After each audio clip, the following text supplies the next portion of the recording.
संत, सभी विप्र और हमारे जितने भी वर्गों से या विभिन्न कार्य व्यवसायों से जो लोग यहाँ पर पधारे हुए हैं और या जो इस पंडाल में जो भी लोग उपस्थित हैं, उन सभी को मेरा जय श्री राधे, जय श्री कृष्णा, सभी को नमन वंदन, सभी का बहुत बहुत अभिनंदन।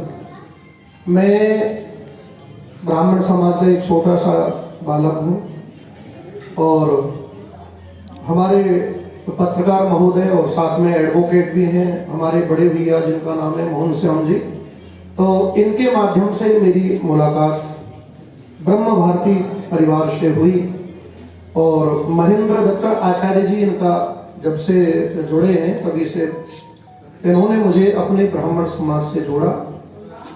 तो आज जुड़ने का मतलब अभी तो फेसबुक पे था, व्हाट्सएप पे था और आज हमारा आपका लाइव जुड़ना मतलब मीडिया पे जुड़ना आज सार्थक हो गया है और बड़े भैया मोहन श्याम जी इनका बहुत बहुत आभार व्यक्त करता हूँ सबसे पहले, क्योंकि यही माध्यम बने।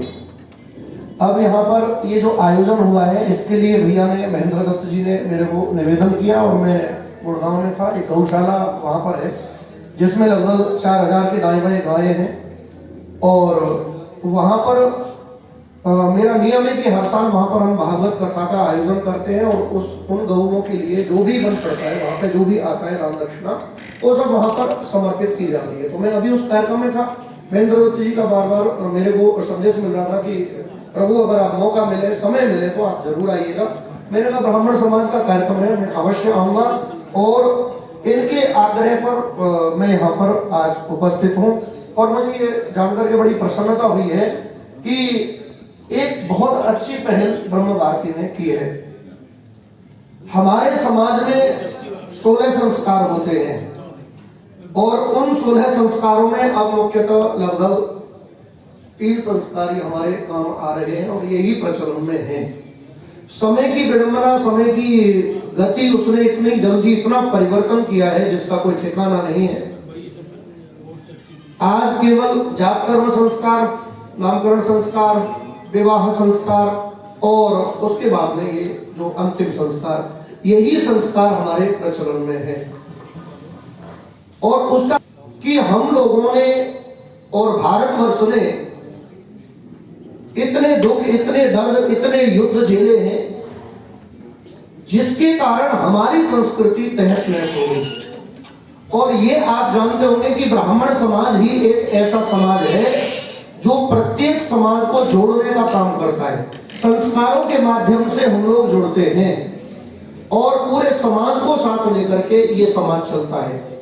और इतिहास अगर आप उठा करके देखेंगे तो सबसे ज्यादा कुर्बानियां या किसी भी कार्य क्षेत्र में ब्राह्मणों ने अपना योगदान दिया है, चाहे वो देश की आजादी का हो और चाहे वो संस्कृति को लेकर के हो, चाहे वो किसी भी क्षेत्र को लेकर के हो। ब्राह्मणों का योगदान भारत के लिए, सनातन धर्म के लिए, सनातन संस्कृति के लिए हमेशा रहा है और रहा था और रहेगा, ये सच्चाई है। लेकिन मुझे कष्ट बहुत ज्यादा तब होता है जब इस ब्राह्मण समाज के ऊपर कई लोग बहुत बड़े बड़े आक्षेप कर देते हैं और समाज में आप देख भी रहे होंगे वर्तमान में हमारे ब्राह्मण समाज की क्या स्थिति है।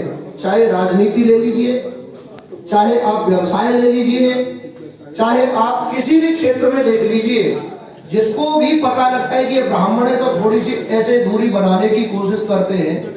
और उसमें भी 1, 2, 4 वर्ग ऐसे भी हैं जो सीधा सीधा हमारे ब्राह्मण समाज के ऊपर कटाक्ष करते कि इन्होंने तोड़ दिया, इन्होंने बर्बाद कर दिया, इन्होंने छुआछूत फैला दी, इन्होंने ये कर दिया, इन्होंने वो कर दिया। जिस संस्कार की आज यहाँ पर चर्चा हो रही है ये है विवाह संस्कार। आप सनातन धर्म के अनुसार, वैदिक रीति के अनुसार अगर अपने बच्चे का विवाह करते हैं तो अगर बात तोड़ने की है तो विवाह पद्धति को आप पढ़ करके देखिए, और पढ़ते नहीं है तो समाज में, लौकिकता में, व्यवहार में देखिए क्या हमारी विवाह पद्धति हमें तोड़ती है या जोड़ती है। पानी के लिए कौन चाहिए, क्यों जी? सेविंग के लिए, निमंत्रण के लिए कौन चाहिए, क्यों जी? हर वर्ग को जोड़ना है। और विवाह अगर होगा तो ज्यादा भी नहीं, अगर वैदिक रीति के अनुसार होगा 200, 250, 500 आदमी बारात में भी जाएंगे, तो जोड़ा की जोड़ा। आज कोर्ट मैरिज आप करते, 2 लोग चले जाते, विवाह हो जाता है और कोई गारंटी नहीं। फिर वो अभी भैया बता रहे थे पुलिस प्रोटेक्शन चाहिए, ये चाहिए, वो चाहिए। दूसरी चीज, अगर विवाह समाज के बीच में होता है तो वो विवाह कभी टूट नहीं सकता है, क्योंकि उसे तोड़ने में बड़ा कष्ट होता है।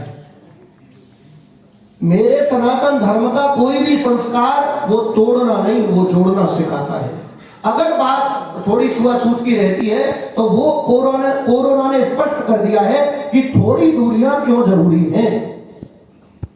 पवित्रता के लिए भी जरूरी है, बैक्टीरिया फैलते हैं एक दूसरे के माध्यम से, इसलिए भी जरूरी है। और उसके लिए छोटा सा उदाहरण मैं आपको दे दूं, आप लोग देखते होंगे नॉर्मली कई बार हम अपनी खोपड़ी खुजाई लें और खुजाने के बाद में ये उंगलियां नाक पे लगती, बहुत सारी बीमारियों से बचाने के लिए ये सारी चीजें थी। लेकिन हुआ क्या, ये केवल पड़ता ये पोपली है, इस वजह से तो लोगों ने इसका बहिष्कार करना शुरू कर दिया। हमने गाय की सेवा के लिए बोला तो उसको अंधविश्वास बोल दिया। हमारे सनातन शास्त्रों ने पीपल की पूजा के लिए बोला तो उसे अंधविश्वास बोल दिया। और आप जानते होंगे पीपल को सबसे ज्यादा कौन काटता है और कौन कटवाता है। तो अगर आप हमारी संस्कृति की बात करें, जिसको ब्राह्मण आज भी लेकर के चल रहा है, और आज के वर्तमान परिवेश में आप सभी लोग जानते होंगे, अगर ब्राह्मण कहीं पाठ पूजा करने के लिए भी जाता है तो हर चीज का रेट फिक्स है, ढोल वाले का, बैंड वाले का, टेंट वाले का, वीडियो वाले का, लेकिन ब्राह्मण की दक्षिणा फिक्स नहीं है। क्यों जी? अब आप ये मत समझना कि मैं दक्षिणा की वजह से कह रहा हूं, मैं ये कह रहा हूं कि अगर जो धर्म की ध्वजा को लेकर के चलने वाला व्यक्ति है, उस व्यक्ति को लगा क्या उसके बच्चे नहीं है, क्या उसकी बीवी नहीं है, क्या वो नहीं चाहता कि उसके बच्चे IAS IPS बने? क्यों जी? केवल हम पंडिताई तक सीमित रह जाए। और उसमें भी देखिए, आज मंदिरों के पुजारियों की अगर बात की जाए तो 1000, 2000, 4000 तनख्वाह मिलती है। उसके बाद भी वो सनातन धर्म की ध्वजा को लेकर के चल रहा है, मंदिर में जाकर के घंटी बजा रहा है, टाइम से जा रहा है। हम लोगों पर फुर्सत नहीं है 2 टाइम की आरती में सम्मिलित होने की। और वो व्यक्ति सुबह 4 बजे जाकर के मंदिर में पूजा करता है, शाम को 9 बजे तक ड्यूटी देता है। सोचिए, और उसके बाद में सैलरी अगर पेमेंट की या दक्षिणा की या उसके आजीविका, उसके जीवन को चलाने की बात की जाए, 2000, 4000, 10,000 आप पता कर लेना, उससे जीवन नहीं चलता है। तो मैं आप लोगों को इन सब बातों से अवगत इसलिए करा देना चाहता हूं कि हमारा ब्राह्मण समाज क्या है और इस समय उसका स्तर क्या है, और भविष्य में अगर ऐसा ही रहा तो क्या होगा। तो मैं आप लोगों से निवेदन कर दूं, ये समाज बड़ा बुद्धिजीवी समाज है। और वर्तमान में लगभग कई लोग ये भी कहते हैं कि 2-3% ब्राह्मण भारत में है और इन्होंने भारत के अधिकतर सभी पदों पर कब्जा कर रखा है। तो पदों पर कब्जा करने के लिए बल और बुद्धि की आवश्यकता होती है, विवेक की आवश्यकता होती है। पहली बात तो ऐसे ही ना कर रहा है फोकट में। क्यों जी? बल है, बुद्धि है, दिमाग है, विवेक है, तभी तो कर रखा है। अच्छा जी, बहुत सारे आक्षेप या कटाक्ष इस समाज पर होते रहते हैं, लेकिन मैं आप लोगों से निवेदन कर दूं कि आप हर डिपार्टमेंट में जुड़े हुए हैं, ब्राह्मणों को प्राथमिकता दें। एक सबसे बड़ी बात वर्तमान में ब्राह्मणों की राजनीतिक क्षेत्र की है, आप उस पर थोड़ा दिमाग लगाएं। ब्राह्मणों का कोई भी राजनीतिक बैकग्राउंड या पार्टी कोई ऐसी नहीं जो ब्राह्मणों के सपोर्ट में हो। तो हमें चाहिए कि हमें इस क्षेत्र में भी काम करना चाहिए। रही बात रोजगार की, तो आरक्षण एक ऐसी तलवार इस समय लटक चुकी है ब्राह्मणों के ऊपर कि 95% नंबर लाने वाला व्यक्ति या बालक, उसे जॉब नहीं है, और 40% वाले को जॉब है। तो हमें कहीं ना कहीं इस पर भी विचार करना पड़ेगा। दूसरी बात, अभी एक भैया जी बोल रहे थे, गौतम जी, कि ब्राह्मणों की लड़कियां अदर जा रही हैं। उसका सबसे बड़ा कारण है हमारे शिक्षा के साथ साथ संस्कार भी मिले तो शायद ऐसा नहीं होगा। और एक सबसे बड़ी बात बताई दूं, समय को भी मान लो ऐसा चल रहे हो कि समय की जो आंधी है ना, यहाँ में हर आदमी बह रहे हो, यहाँ संस्कार काम नहीं कर रहा, यहाँ मोबाइल काम कर रहा है, या पता भी नहीं चलता है, जो संस्कारी दिखता है वही निकल के भाग जाता है प्रेम से मुनमुना दे रहा है। तो इसलिए ध्यान दें थोड़ा, अपने वेदों से, अपने पुराणों से, अपने धर्म ग्रंथों से भी बच्चों को जोड़ करके रखें, जिससे उनको पता चले कि हमको क्या करना है और क्या नहीं करना है, क्या हमारे हित में है और क्या हमारे हित में नहीं है। शिक्षा, संस्कार और ये जो विवाह का जो समय है ना, थोड़ा इसको भी ध्यान में रखें कि समय पे बच्चों के विवाह कर दें, जिससे कि आगे जाकर के माता पिता को ये सारी चीजें न देखनी पड़े। अब बात आती है कैरियर की कि साहब कैरियर बालकन वो खराब है जाएगा, ब्याह है जाएगा। तो कई लड़के और कई लड़कियां ऐसे हैं जिन्होंने विवाह के पश्चात भी अपने कैरियर को बहुत बड़ी ऊंचाइयों पर पहुंचाया है। विवाह शिक्षा में या रोजगार में या कैरियर में बाधक नहीं अपितु साधक है। इसलिए विवाह का जो समय है वो समय के अनुसार हो। ये संस्कार, देखो हर संस्कार समय के अनुसार होना चाहिए। हमारे सनातन धर्म के जितने भी ग्रंथ हैं उन सब में लिखा हुआ है कि समय की रिक्वायरमेंट के अनुसार ही वो संस्कार क्या नाम है संपादित किए जाए। जातकर्म संस्कार का एक समय, नामकरण संस्कार का एक समय, नामकरण हुआ तो 11 दिन 21 दिन या 27 दिन के बाद में होगा। ऐसे ही विवाह की भी एक आयु है कि 15 साल के बाद में विवाह की उम्र हो जाती है ग्रंथों के अनुसार, और संविधान के अनुसार हमारी उम्र 18 के बाद में हो जाती है। तो हमें चाहिए कि हमें 18 के बाद में इन बातों पे विचार करना चाहिए और समय से बच्चों के बाद में हमें ये ना सोचना पड़े कि हम हमारे बच्चे क्या कर बैठे और अब हम कहां जाए, कौन से कुआं में डूब के मरे। क्यों जी? क्योंकि संतान आजकल की ऐसी हो रही है कि वो माता पिता को सोचने पे मजबूर कर देती है। माता पिता के लिए एक तरफ पुआ और एक तरफ खाई।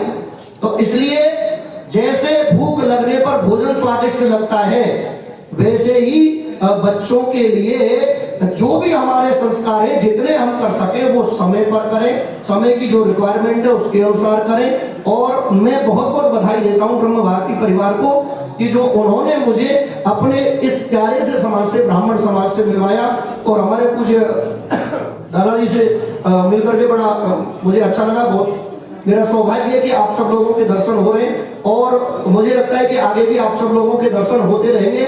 लेकिन मैं आपके संज्ञान में एक बार फिर से डाल दूं, अपनी जो शिक्षा है बच्चों की, ब्राह्मण समाज में एनजीओ वगैरह चल रहे हैं, बच्चों को थोड़ा एजुकेटेड करें, शिक्षित करें और शिक्षा के साथ साथ संस्कार दिलाएं। और ये जो अपने अन्य संस्कार हैं इनको समय समय पर पूर्ण करते रहें। इन्हीं शब्दों के साथ में मैं अपनी वाणी को विश्राम देता हूं। ब्रह्म भारती परिवार का महेंद्र दत्त आचार्य जी का और हमारे बड़े भैया मोहन जी का और आप सभी का बहुत बहुत धन्यवाद। राधे राधे, जय श्री राधे। और हमारे जो साउंड वाले भैया हैं, ये जो हमारे संगीताचार्य हैं, जो बच्चे भजन गा रहे हैं, बहुत सुंदर, एक बार जोरदार ताली इनके लिए, इन्होंने बहुत अच्छा किया है।